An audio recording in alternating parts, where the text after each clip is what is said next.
Hello, Georgette Gancars here, and I just wanted to do a video today just to tell you about how to keep your studio space safe. So that means if you're painting at home or if you're painting in your studio, things that you just need to do so you can have a safe working space. So let's start. The first thing is when you're buying your paints, you need to find out which type of paints that you're going to use in your home or your studio.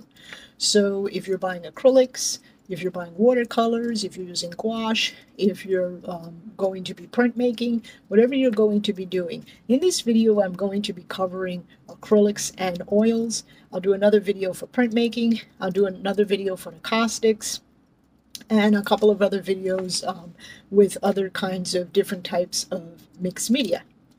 So the first thing is you want to make sure that you have a space that you can paint in.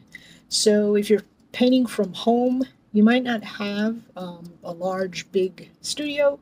You might be using a table, but you want to make sure that the table is sturdy and that it's flat. The next thing that you want to make sure is that you can cover the table. So usually you can go like to the dollar store and get a plastic, slip cover that you can cover the whole table with. But you want to make sure that the solvents are not on the table, and you want to make sure that the tablecloth isn't long where you're going to trip over it. And you want to make sure that you can wipe it down. It's good if you can reuse it. If it's paper, usually, or cloth, you can use like a thick cardboard. And I wouldn't prefer like the cloth because you'd have to clean it, and if you get all paint in it, that's another situation. So I would say you're better off with something that you can wipe down. And that reduces the sense of spillage, because if you had paper, it could soak through the paper, and that would not be safe. So that's the first thing.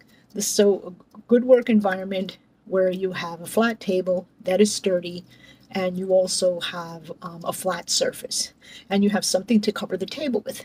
The next thing that you need is you need your solvents, and let's just start with acrylic. So that would just be water, and you could have a regular jar. I usually have 2 cups, one for my light colors and one's when I'm mixing my dark colors, so I don't have to keep changing the water. And as you know, if you're in any of my classes, you can never pour the water down the sink. You can buy like a sifter, they sell them in the art store, where when you're cleaning your brushes, the solvent falls to the bottom of the cup, and then you can dispose of that. What I do, or a cheaper way to do it, if you're using acrylics, is you can get a bucket and then double line it with plastic bags. And I say plastic because it has to absorb. And then take newspaper and crumble it, into little balls, and throw it into the garbage bag. And then throw your water in there, and it will absorb into the water. And then you can throw that out where you throw your recyclables that you can say that are flammable in your condo, or if you had them pick up the garbage. The other thing that I want to say is when you're using acrylics, you can dilute them. So if you had a little bit of dirty water, you can pour that water into a bucket and keep pouring more water into it until it's diluted. Therefore, when you're throwing out the solvent, with the paint remainder, there's hardly no paint in it. And what I have students do is when they're cleaning, I have them, have their brush and just swirl it really fast in the water, and then try to take out all of the paint with your rag.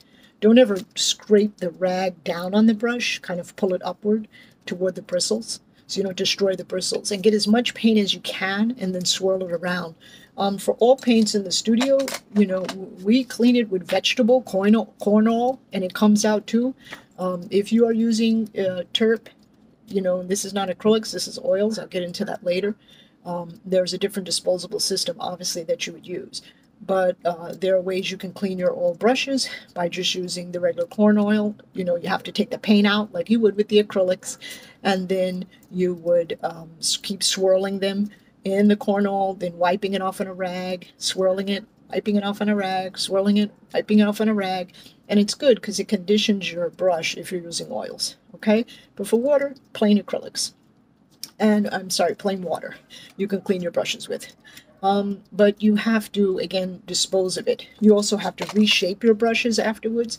A lot of times students put them in their brush holder, and then they close the brush holder. And what happens is if you have wet brushes in a closed brush holder that has no way to circulate and get air.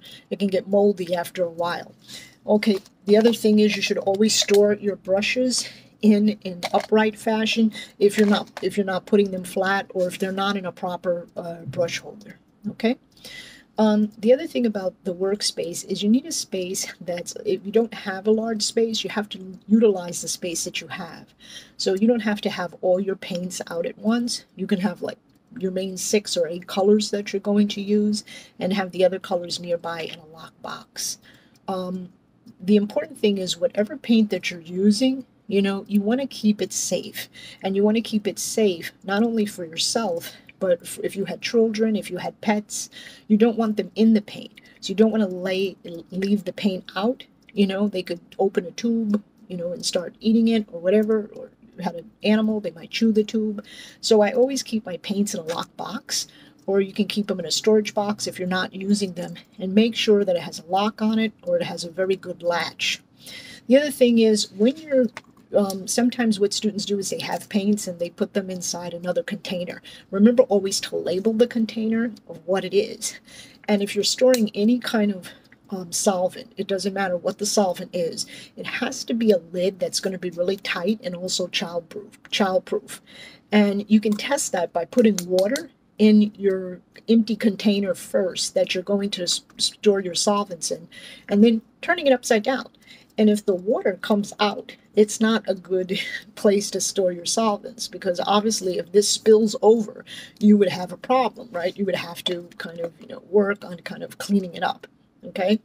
So the thing is, that's very important, because if you're using something that's flammable, like a linseed oil, or it doesn't matter, or a terp, you really don't want to do that. Even if it's water, water could spill, and it could spill on an electrical appliance, which is the next step.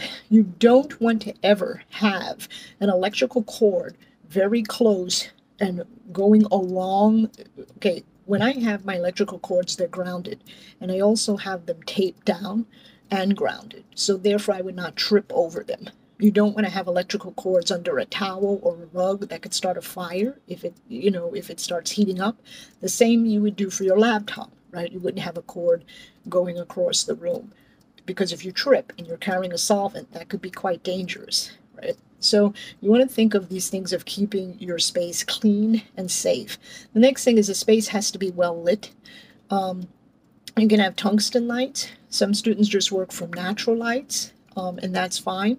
Just remember that if you're working, from natural light, that, from the window, and you're painting near the window, what's going to happen in the evening when you put on the light, you're not going to be able to replicate the same kind of light. So if you're painting inside, you can close all the lights and paint from the same kind of light each time. Otherwise, sometimes you have the windows open, you have a light, you have an iridescent light, a different kind of light, and there's lots of different light sources. And that's important because you want to get the colors right each time, especially when you're reworking a painting. So the other thing about putting paintings near the window, you don't want to, and when I say paint near the window, I don't mean directly on the window or very close to the window, because what happens is if you leave a canvas in the window for a long time, or even on your easel and it's facing the sun, the colors could fade. That's why when you go into a museum, you'll see everything's under a temperature gauge, because they're thinking about the color. They don't want the paintings to kind of age more. So that's something to consider. And you obviously don't want any solvent like oils or acrylics or anything near the heat. So if you have a radiator, a heater, you definitely don't want it near your paint. Okay, so those are some simple, just, starting tips that you would think about. Your workspace, the space that you would need, how to keep the paint safe by keeping them closed, your workspace, and your lighting. The next thing you have to think about is you really need a fire extinguisher. So a lot of times, even when I'm cooking, in my apartment, I have a fire extinguisher that works for the stove, because you can't throw water on a grease stove. And it's the same thing for, if you were painting with any kind of solvent that would be flammable. You have to look and see what class extinguisher that you need, because they come in different classes. Okay, and that's very important. It's just basic safety concerns that you would know. The other thing is you should also have an emergency kit near you. That means if you had saline solution, if you got something in your eyes, gloves. When I'm working with oils, I do work on gloves. Make sure the gloves are compatible and you don't have any allergies to them. You don't want a latex glove if you have allergies to that. And that's really important because what happens is, just pigments can get into your skin. For an example, a lot of pigments, they contain different types of metals. So you'll notice now they have like a lot of hues where they're getting rid of that, but a lot of cadmiums, they have a lot of metals. So you don't want to get them into your skin. So if you happen to not be wearing gloves, you definitely want to wash your hands right away when you get the paint on your hands. Don't paint a couple of hours and you leave the paint all on your hands.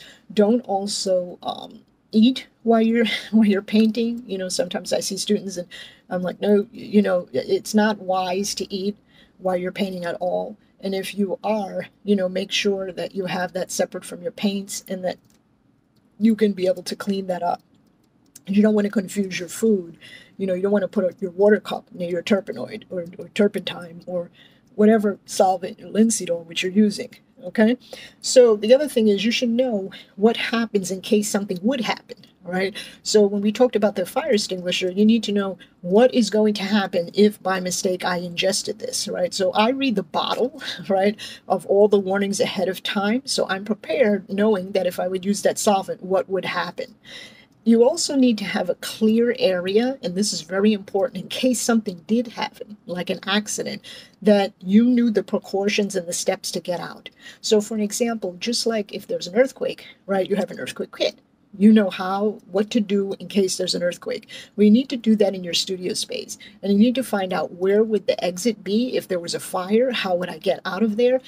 How would I get out of there first, call for help, and then, of course, stop the fire? In other words, you might not open all the doors at once, or whatever your situation might be. You need to know that before you work in that space, okay? So even if you're renting a space, you need to find out where those areas of exit are. And if you're renting a space, you also need to find out where the emergency kit is. That could be anything from Band-Aids to, again, putting an eye wash. If you work in a studio space, you'll have a professional eye wash. You might not have one at home, but you could get saline solution, just to wash out your eyes, like if you had contacts, right? And make sure you're not allergic to the different solutions. So I get pure saline. So anyway, those are other things that you have to know as far as the hazards besides the different types of paints, because like I said, acrylics are water-based paints. They're plastic polymer. If they dry, you see they dry very kind of plasticky. You can pull them off. But the non-water-based paints, like the pigments, like the oils, oil paints, caustic, egg tempera, linseed oil, they have different thinners that you use also for cleanup. And the alkali paints, they use solvents. So those are things that you should be aware of. The other thing is if you're using any kind of solvents, like, I don't know, if you're replacing a turpentine or mineral spirits, whatever, you should have it always labeled. And again, it has to be in that sealed kind of, what do you call them? Canister that you have, a jar, and you can buy a proper one from the art store. I see a lot of times people will use food jars, but that's dangerous unless you're labeling them, right? You want to make sure that they can really close. The other thing is, of course, you shouldn't work near heat, so make sure that if you have a heat lamp, it's not close by. Sometimes artists will paint with the tungsten light, and that can be a little bit dangerous. The other thing is they sell these solvents now for oils, like, for an example, turpenoid, right? So it's like kind of thinning out the paint and cleaning the brushes. It's like the turpentine. But they say that they're safe because they have no smell. But that can be just as dangerous, because what happens is you'll be smelling the solvent, right? But you won't know that you're taking in all of that solvent. And it can be just as dangerous because you're like, oh, this smells like pine, or this smells like citrus, or this smells like whatever flowers or something. So you need a well-ventilated area when you're working with any kind of solvent, and it'll state that on the package, which means that you need the window open. If it's a breezy day, obviously don't paint there because the breeze will come in and knock everything over. So, you know, you need screens if that's the case, depending on where you live. But you need ventilation, and you also need a fan. Obviously, you're not going to have the fan directly blowing on your stuff where you could have a spillover. And you should really have something, if you have your, whatever your solvent is that is flammable or that could be dangerous if it was spilled or ingested or if it got on your body. It needs to be heavy enough, that jar or that bottle, where it doesn't tip over. In other words, if you're using something like a little thin piece of plastic, make sure that it's, you know, that you're going to adhere it to the desk and that it's not going to be able to tip over. And I won't go into the spray cans. I'll go into those different proportions as far as in another video, but I do want to say it's really important that you have studio ventilation again. You know, some students do have this kind of ventilation exhaust fan. They usually have them in colleges if you're taking a class there, but not all of the studio spaces have them. So and especially if you're home. Okay, so if you're using anything like paints that or spray paints or anything like that, you definitely need a respirator. Again, I'll go into the different types of materials and inks that you really don't want to get on your hand if you're printmaking. That will be another, and the cleaning for the printmaking. That will be another video. You can wear a protective mask, but you need the proper kind of mask. You know, there are special masks that you can wear that will filter most of the dust and the dry pigments.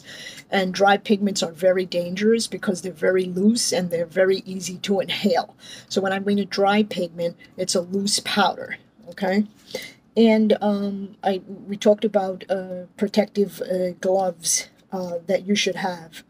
And the other thing is, a lot of times you might have a rag. You don't want to have your oil-soaked rags and just kind of leave them in waste containers like that, because they could be flammable, right? So you want to have them, you know, in metal waste containers until they're ready for disposal, right? And sometimes what some people do is they'll pour water on top of them, you know, but you do need those metal containers and other stuff. And for the acids, you know, you shouldn't be storing anything on a high shelf. Obviously, it should be a shelf where you can reach it, and it shouldn't be that low. It shouldn't be anything near heat.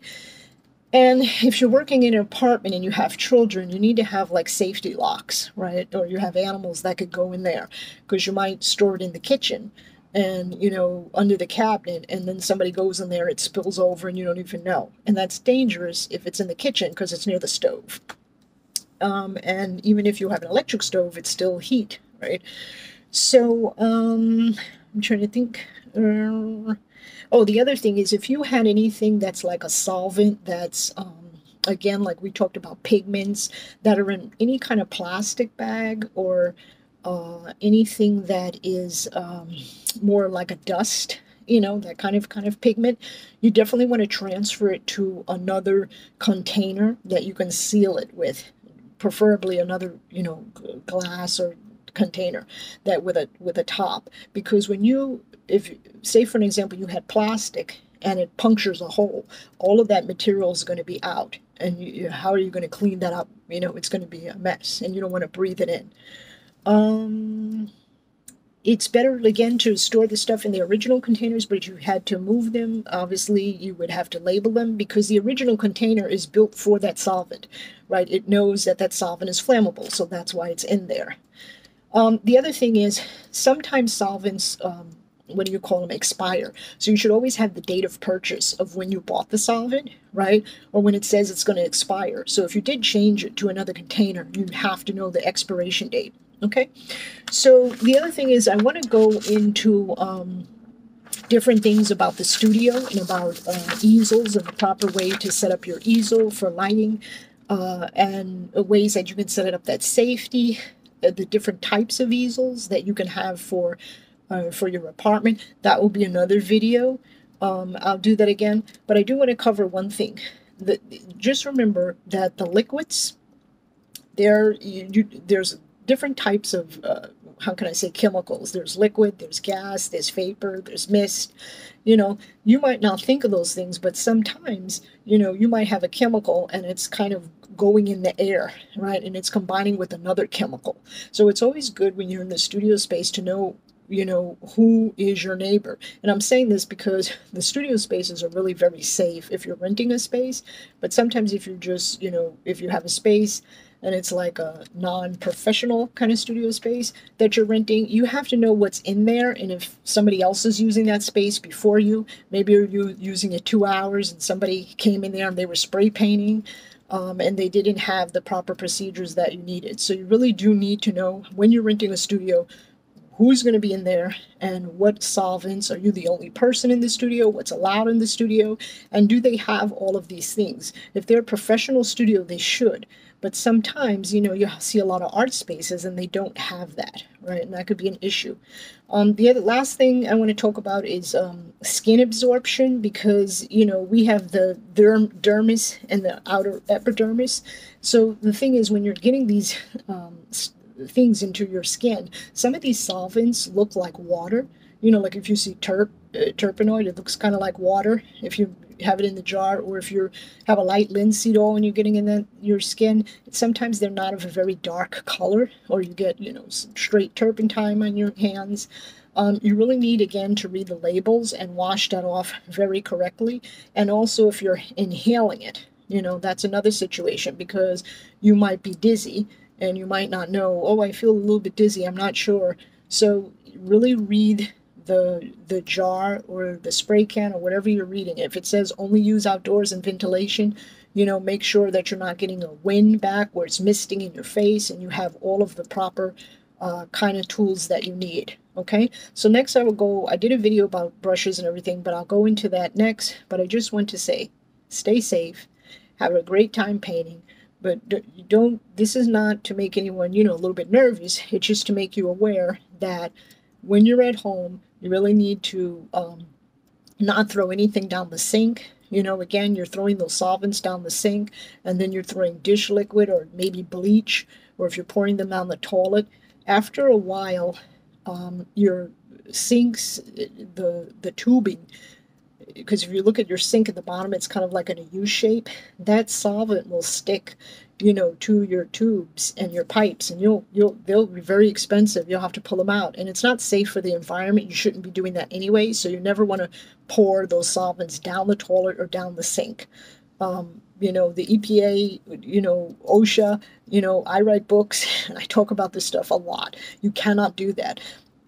And if you're visiting somewhere, if you're painting in another country or you're painting plein air, you need to know where you can dispose of your solvents ahead of time if you're going to carry them in a container, because you can't throw them out, in the street or on the sidewalk or something like that. So if anybody has any questions, you can put them below. Otherwise, have a great time painting. Ciao.